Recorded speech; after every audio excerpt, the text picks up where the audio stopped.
नमस्कार दोस्तों, स्वागत है आपका आपके अपने YouTube channel Lakshmi Narayan academy में। तो जैसा कि दोस्तों आपको पता है कि इससे पहले हम काफ़ी कुछ पढ़ चुके हैं। आज हम उसी क्रम में, आप जैसा पहले से जानते हैं कि हिंदी का पद्य साहित्य का काल विभाजन हम आज आपके सामने रखेंगे और मैं कोशिश करूंगा कि परीक्षा से संबंधित जितने भी प्रश्न इस सेक्शन से बनते हैं वो सारे के सारे डाउट्स आज आपके क्लियर हो जाएं। तो सबसे पहले हम बात करेंगे इसको कितने भागों में बांटा गया है। तो देखिए, यदि हम अध्ययन की दृष्टि से देखें तो हम इसको क्या करते हैं, हम इसको 3 भागों में बांट देते हैं। ठीक है, क्योंकि हम जानते हैं कि जैसा जैसा ऐतिहासिक क्रम होता है उसी क्रम से हम क्या करते हैं, इसको 3 भागों में बांट देते हैं। पहला हो जाता है आदिकाल, दूसरा होता है मध्यकाल और तीसरा होता है आधुनिक काल। और यहाँ से टाइम ऑफ पीरियड भी अगर आप याद रखें तो बहुत अच्छी बात होगी। कई बार क्या होता है, परीक्षाओं में इनसे संबंधित जोड़ी बनाने के लिए प्रश्न परीक्षाओं में पूछ लिए जाते हैं। यहाँ पर एक बात और मैं आपको स्पष्ट कर दूं कि यदि परीक्षा में पूछ लिया जाए कि पद्य साहित्य का को कितने वर्गों में बांटा गया है, तो हम उस स्थिति में 4 उत्तर लगाएंगे, क्योंकि मध्य प्रदेश की कक्षा 12वीं की परीक्षा में एक प्रश्न पहली बार पूछा जा चुका है। अब देखिए, आदिकाल के बारे में एक और स्पेशल बात मैं बता दूं कि आदिकाल जो है उसको एक और नाम से जाना जाता है जिसको बोलते हैं वीर गाथा काल। ये यहाँ पर बहुत महत्वपूर्ण चीज होती है कि आदिकाल को और किस नाम से जाना जाता है, वीर गाथा काल के नाम से जाना जाता है। वहीं मध्यकाल को हमने पुनः 2 वर्गों में बांट दिया गया है। एक होता है पूर्व मध्यकाल और दूसरा होता है उत्तर मध्यकाल। देखिए, अब पूरे मध्यकाल को हम भक्ति काल के नाम से भी जानते हैं। किस नाम से जानते हैं? भक्ति काल के नाम से भी जानते हैं। साथ ही उत्तर मध्यकाल को हम रीति काल के भी नाम से संबोधित करते हैं। इसको क्या कहेंगे हम? रीति काल के नाम से भी जानते हैं।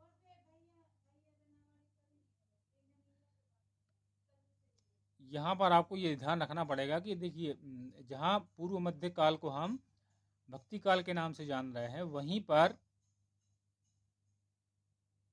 उत्तर मध्य काल को हम किस नाम से संबोधित कर रहे हैं? रीतिकाल। रीतिकाल जो है वो उसको बोला जाता है उत्तर मध्यकाल या रीतिकाल। आगे की कक्षा में हम देखेंगे कि देखिए, आदिकाल क्या होता है, क्या उसकी विशेषताएं रही हैं और क्या उसके कवि और लेखक और जो रचनाएं हैं वो रही हैं। इसी के साथ इस क्लास में आपका आदिकाल, आपका भक्तिकाल, रीतिकाल और आधुनिक काल, आधुनिक काल को भी यदि इसी वीडियो में शामिल करते हैं तो वीडियो थोड़ा सा लॉन्ग हो जाएगा। तो इस सेक्शन में आपका आदिकाल, पूर्व मध्यकाल और उत्तर मध्यकाल से संबंधित जितने भी डाउट्स हैं वो सारे के सारे आज क्लियर हो जाएंगे।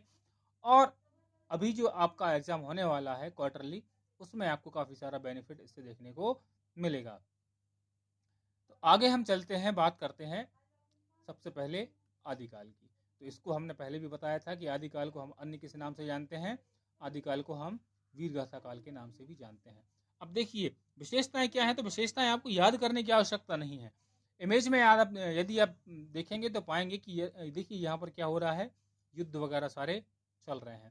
तो यहाँ पर क्या होता था कि जो राज्याश्रित कवि हुआ करते थे वो क्या करते थे, वो राजाओं के साथ रहा करते थे। तो जब भी राजा किसी युद्ध में जाया करता था तो उस समय का भी वर्णन वो अपने रचनाओं में किया करते थे। अब दूसरी कॉमन सेंस वाली बात यह है कि यदि मान लीजिए किसी कवि ने युद्धों का वर्णन किया है तो ऑब्वियसली बात है वो वीर रस का प्रयोग करेगा। अब साथ ही ऐसा भी नहीं है कि सिर्फ युद्धों का ही वर्णन करना है उसको, वो क्या करेगा, वो राजा की प्रशंसा भी करेगा। तो उस प्रशंसा की दृष्टि में वो क्या करेगा, श्रृंगार रस का प्रयोग भी करेगा। अगला बिंदु जो है वो है आश्रयदाताओं की अतिशयोक्तिपूर्ण प्रशंसा। अब देखिए, आश्रयदाताओं का मतलब मैंने आपको बता दिया है कि यदि मान लो कोई शासक या किसी राजा के यहाँ पर कोई कवि रह रहा है, ठीक, मतलब उसके खाने पीने का संपूर्ण दायित्व किसी राजा का है, ऐसा कोई कवि है, तो वो क्या कहलाएगा, किसी के आश्रय में कहलाएगा। इसलिए अपन उसको क्या बोल रहे हैं, आश्रयदाताओं की अतिशयोक्तिपूर्ण प्रशंसा।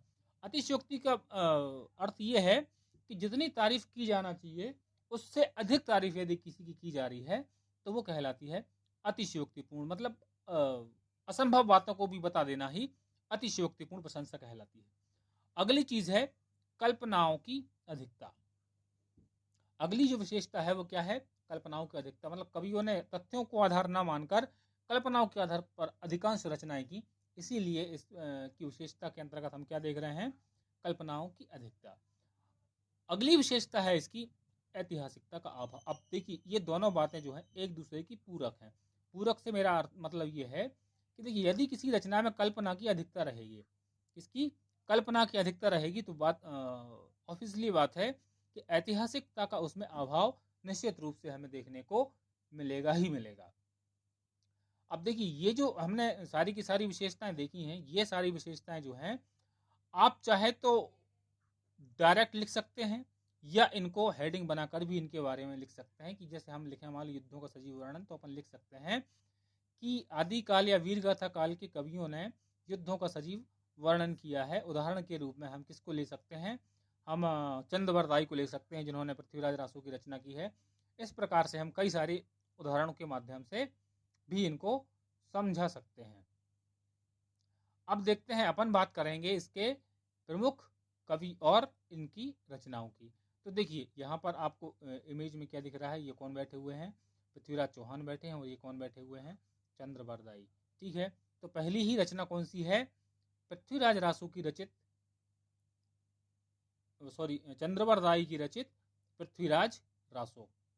एक बात और यहाँ पर याद रखिएगा कि देखिए जितनी भी रचनाएं रासो से संबंधित मिलेंगे, कहने का अर्थ है कि जितनी भी रासो साहित्य मिलेगा वो सब किसका मिलेगा? वो आदिकाल या वीरगाथा काल का ही मिलेगा। दूसरे प्रमुख कवि हैं दलपति विजय, जिनकी रचना है खुमान रासो।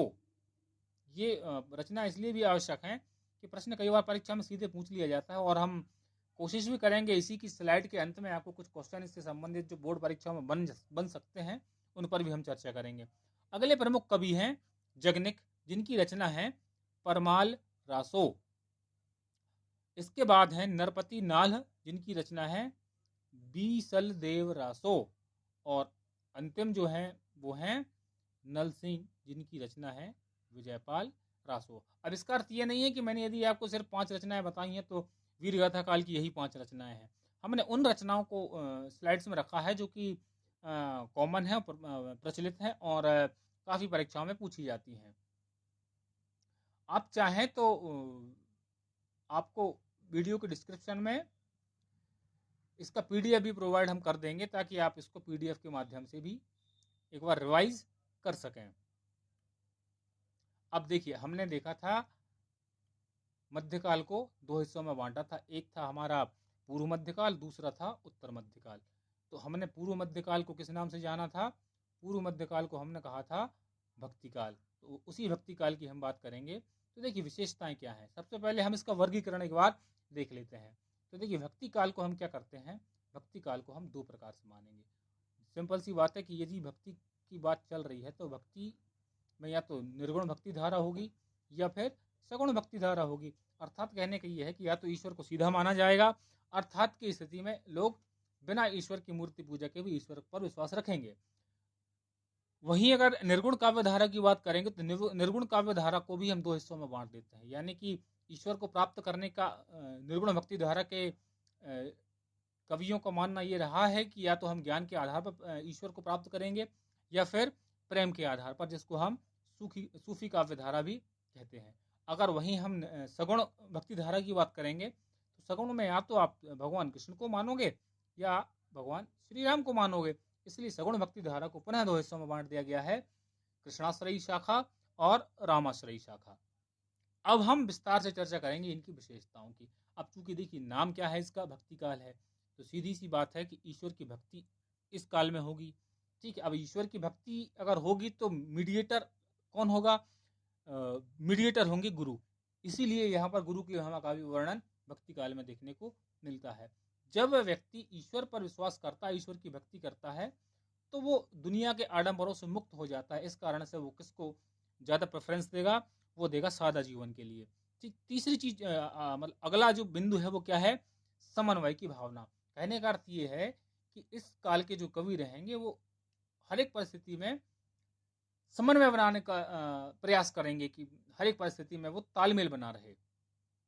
जैसा कि हमने आदिकाल में देखा है कि जो कवि थे वो कैसे थे, राज्य आश्रित कवि थे। तो यहाँ भक्ति काल में आकर के कवि जो हैं वो राज्य आश्रित नहीं रह जाते, इसलिए हमने यहाँ पर क्या लिखा है, राज्य आश्रय से मुक्ति। और अंतिम विशेषता जो है भक्ति काल की वो ये है, विविध रसों का प्रयोग। जहां हम पर क्या देख रहे थे, जहां हम वीर गाथा काल में वीर रस और श्रृंगार रस की बात कर रहे थे, वहीं पर भक्ति काल तक आते आते विभिन्न प्रकार के रसों का प्रयोग जो है वो कवियों द्वारा अपनी रचनाओं में किया जाने लगा। अब हम इसके बाद चर्चा करेंगे हमारा अगला जो काल है उस पर। उससे पहले हम क्या करें, एक बार इनके प्रमुख कवि और जो उनकी रचनाएं हैं उन पर भी एक बार नज़र डाल लेते हैं। तो देखिए, हम चाहते तो ये भी कर सकते थे कि भक्ति काल के प्रमुख 5 कवियों और उनकी रचनाओं को बता सकते थे, पर मैंने यहाँ पर जो हमने उनके प्रकार देखे हैं, निर्गुण और सगुण। निर्गुण जो है उनको हमने ब्लू कलर से इंडिकेट किया है और जो सगुण है उनको हमने ग्रीन कलर से इंडिकेट किया है। तो देखिए, सगुण भक्ति धारा में 2, राम भक्ति, कृष्ण भक्ति, और निर्गुण भक्ति धारा में ज्ञानाश्रयी और प्रेमाश्रयी 2 वर्गों में मैंने बांट रखा है। तो देखिए, ज्ञानाश्रयी के हैं कबीरदास जी, जिनकी प्रमुख रचना है बीजा की, कई बार परीक्षाओं में बड़े बड़े एग्जाम्स में पूछी जाती है। वहीं दादू दयाल हैं अगले कवि, जिनकी रचना जो है वो है साखी। इसके साथ ही अगले प्रमुख कवि हैं रैदास, जिनकी रचना है पद, और अगले हैं सुंदरदास, जिनकी रचना है सुंदर विलास। वहीं अगर प्रेमाश्रयी शाखा की बात करेंगे तो प्रेमाश्रयी शाखा में जो प्रमुख कवि हैं वो हैं जायसी। तो इनका जो पूरा नाम है आप हमें कमेंट के माध्यम से ज़रूर बताइएगा कि जायसी का पूरा नाम क्या है, जिनकी रचना है पद्मावत। ये वही पद्मावत है जिसके कहानी को आधार बनाकर बॉलीवुड में काफ़ी प्रसिद्ध फिल्म का निर्माण किया गया था। अगले हैं कुतुबन, जिनकी रचना है मृगावती। ध्यान रखिएगा दोस्तों, भक्ति काल की जितने भी कवि मैंने यहाँ नोट कर रखे हैं, ये इनकी कवि और इन कवियों की रचनाएं विभिन्न बड़े बड़े एग्जाम्स में पूछ ली जाती हैं। मंझन है अगले कवि, जिनकी रचना है मधुमालती। आप चाहें तो याद रख सकते हैं, यहाँ माँ से मंझन और यहाँ से माँ से मधुमालती। उसी प्रकार से अगले कवि हैं उस्मान, जिनकी रचना है चित्रावली। अब अगर हम बात करें भक्ति काल की राम भक्ति शाखा या सगुण भक्ति शाखा के अंतर्गत राम भक्ति शाखा की बात करें तो अगले हैं तुलसीदास, जिनकी प्रसिद्ध रचना है रामचरितमानस। आप हमें ये भी कमेंट के माध्यम से बताइए कि रामचरितमानस जो है उसकी भाषा क्या है। नामादास की काफ़ी प्रसिद्ध रचना है भक्तमाल, जो कि आज के समय में कई सारे घरों में उपलब्ध रहती है। अगले हैं स्वामी अग्रदास, जिनकी रचना है राम ध्यान मंजरी। अगले कवि जो हैं वो हैं रघुराज सिंह, जिनकी रचना है राम स्वयंवर। वहीं अगर कृष्ण भक्ति धारा की बात करें या कृष्ण भक्ति शाखा की बात करें तो प्रमुख शीर्ष कवि जो हैं वो हैं सूरदास, जिनकी रचना है सूरसागर, सूरसारावली, साहित्य लहरी इत्यादि कई प्रकार की रचना है, पर हमने प्रमुख रचनाओं को लिया है। अगले हैं नंददास, जिनकी रचना है पंचाध्यायी। अगले और प्रमुख कवि हैं रहीम, जिनकी रचना है दोहावली, और ऐसे ही इसी क्रम में है अगले कृष्णदास, जिनकी रचना है भ्रमर गीत। ये डिपेंड करता है कि परीक्षा प्रश्न किस प्रकार से पूछा गया है। यदि आपसे भक्ति काल की प्रमुख कवि और रचनाएं पूछ ली गई हैं तो आप इनमें से किसी को भी वहां पर लिख सकते हैं, परंतु यदि क्वेश्चन सेपरेट पूछा जाता है कि आप ज्ञानाश्रयी, प्रेमाश्रयी, राम भक्ति या कृष्ण भक्ति शाखा के कवियों को बताइए, तो वहां पर आपको इनको सेपरेटली बताना पड़ेगा। आगे बढ़ते हैं और चलते हैं अगले काल की तरफ, जिसको हम कहते हैं रीतिकाल। इसी को हमने क्या बोला था, उत्तर मध्यकाल। हमने इसको उत्तर मध्यकाल के नाम से याद रखा था, उत्तर मध्य काल। इसको भी हम क्या करते हैं, 3 प्रमुख हिस्सों में बांटते हैं, रीतिबद्ध, रीति सिद्ध और रीति मुक्त। पहले हम ये समझ लेते हैं कि इस रीति इसका अर्थ क्या है? परीक्षाओं में प्रश्न पूछा जाता है कि रीतिकाल का नाम रीतिकाल क्यों पड़ा? तो उसके लिए देखिए, रीति का अर्थ होता है किसी प्रकार की पद्धति, शैली या नियम, यानी कि एक प्रकार का सिस्टम। और किस प्रकार का सिस्टम? जिसमें शास्त्रीय नियमों का पालन किया जाए। किसका पालन किया जाए? शास्त्रीय नियम। अब शास्त्रीय नियम का मतलब क्या है? शास्त्रीय नियम मीन्स रस, अलंकार, छंद, गुण, दोष, नायिका भेद को आधार मानकर जब लक्षण ग्रंथों की रचना होती है। किसकी रचना होती है? लक्षण ग्रंथों की रचना हुई। इसलिए रामचंद्र शुक्ल ने इसे क्या कहा गया? रीतिकाल नाम दिया। किसने? रामचंद्र शुक्ल ने। आप हमें कमेंट के माध्यम से बताइएगा कि रीतिकाल को ही श्रृंगार काल किसने कहा है। अब हम देखते हैं रीतिकाल की प्रमुख विशेषताएं। तो देखिए, यहां पर हमने क्या किया है कि विशेषताओं को एक साइड मेंशन कर रखा है और एक साइड हमने क्या किया है, कवि और रचनाओं को भी देखा है। तो हम पहले विशेषताओं पर चर्चा करते हैं, उसके बाद हम बात करेंगे कवि और रचनाओं की। तो देखिए, श्रृंगार रस की प्रधानता हम पहले भी देख चुके हैं कि ये रीति पर आधारित है, इसलिए इसको रीतिकाल बोल रहे हैं। तो इसीलिए क्या होगा, इसमें श्रृंगार रस की प्रधानता रहेगी। कुछ चीज़ें ऐसी हैं जो कि टाइपिंग मिस्टेक हो सकती हैं, तो इसको अंडरस्टूड मानिएगा। अगला है लक्षण ग्रंथों का निर्माण। जैसे कि हम उसके डिटेल में ही देख चुके हैं कि रस, छंद, अलंकार, नायिका भेद इत्यादि के आधार पर लक्षण ग्रंथों का निर्माण इस काल में किया गया। अगला है आश्रयदाताओं की प्रशंसा। तो इस काल में आकर के वापस से अब जब कुछ कवि राजाओं के सानिध्य में रहे, आश्रय में रहे, तो इन्होंने पुनः क्या की? अपने शासकों की प्रशंसा की। ठीक।